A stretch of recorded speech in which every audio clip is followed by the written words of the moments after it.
तर ते सुद्धा एक गुरुकुलचे पालक आहेत आणि त्यांच्या लक्षात आहे की गुरुकुल म्हणजे नेमकं काय. गुरुकुल म्हणजे खूप हुशार आणि चांगले समंजस विद्यार्थी ह्याला असतात. तर त्या पद्धतीने आपलं वागणूक या ठिकाणी असली पाहिजे. कोणत्या प्रकारचं नुकसान होणार नाही याची काळजी घ्यायची, व्यवस्थित जायचं, व्यवस्थित पाहायचं, जे प्रश्न आहेत ते डोक्यात ठेवा आणि नंतर आपण इथं आल्यानंतर तुमच्या प्रश्नामध्ये उत्तर देणार आहे. तुमच्याकडे प्रश्न तुम्हाला तुमच्या वहीमध्ये लिहायचे आहेत, उत्तर सुद्धा तुम्हाला द्यायची आहे.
प्रत्येकाचा नंबर दिलेला आहे. आता उदाहरणार्थ तो 48चा नंबर जातो, तर त्याच पद्धतीच्या मूर्त्या दुसरीकडे ठेवलेल्या आहेत त्यांनी. पण ज्या वेळेला ते आपल्याला इथं विक्री करायचे त्यावेळेला दाखवण्यासाठी ते 48 नंबर, एखाद्याला आवडला ना 48 नंबर, मग त्याच प्रकारच्या मूर्त्या आणखीन आहेत. ते बरोबर त्याच्यातून फक्त पाहिलं म्हणजे हा थोडक्यात काय म्हणतो आपण त्याला, काय म्हणतो आपण, सेल्फ एवढे प्रकारचे गणपती या ठिकाणी आहेत. एवढ्या प्रकारचे 70 प्रकार आहेत त्यांचे. ही शाडू मातीची आहे आणि पीओपीची. त्याची मातीची विरघळल्यानंतर याची परत मातीचा वापर होतो, म्हणजे शाडू मातीचा वापर होत नाही.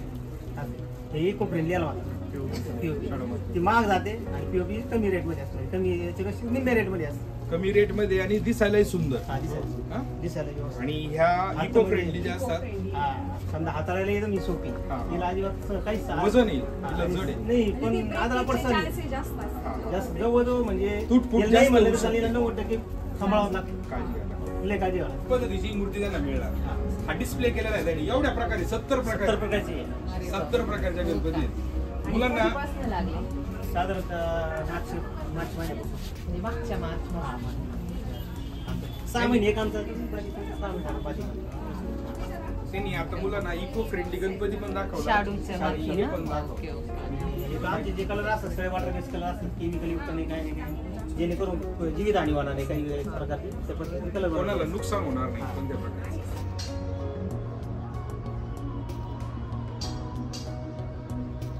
पुढे पहा, मूर्त्या पहा, टच करू नका. टच कशालाच करायचं, हात लावायचा नाही कशालाच.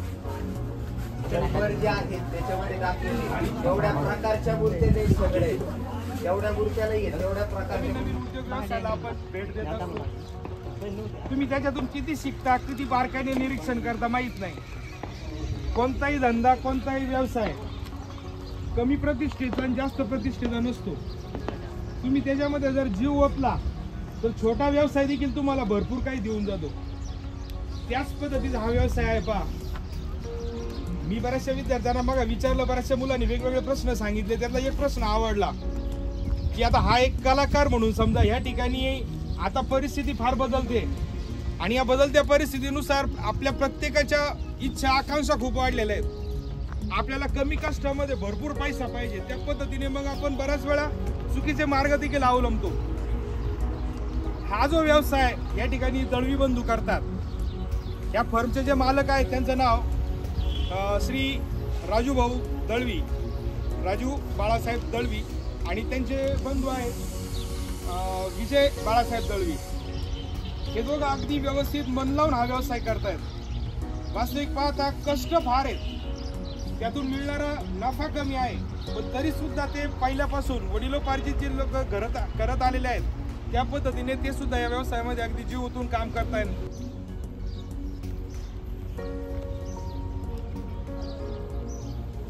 तुमच्या व्यवसायात कुटुंबातील व्यक्ती काम करतात की कामगार काम करतात?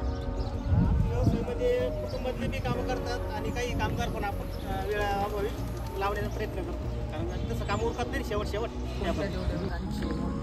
आता इथं आपली अगोदर गणपतीची मूर्ती बनवली जाते, नंतर नवरात्रात देवीची मूर्ती बनवली जाते. आपल्या 3.5 पिठाबाईची बी येते, शेरावाली बी येते, महालक्ष्मी, महाकाली ती पश्चिम बंगालमध्ये असते ती पण, आणि प्लस जी आपली धनलक्ष्मी म्हणून आपण मानतो ती दिवाळीची, ती पण आपण इथं बनवतो. तयार झालेली मूर्ती विक्रीसाठी कुठे नेतात? घेतो. आणि प्लस आपले जे वेगवेगळे व्यापारी आहेत, नाशिक, संगमनेर, कोपरगाव, इथं रावरी, यांच्याकडे सोडून विकले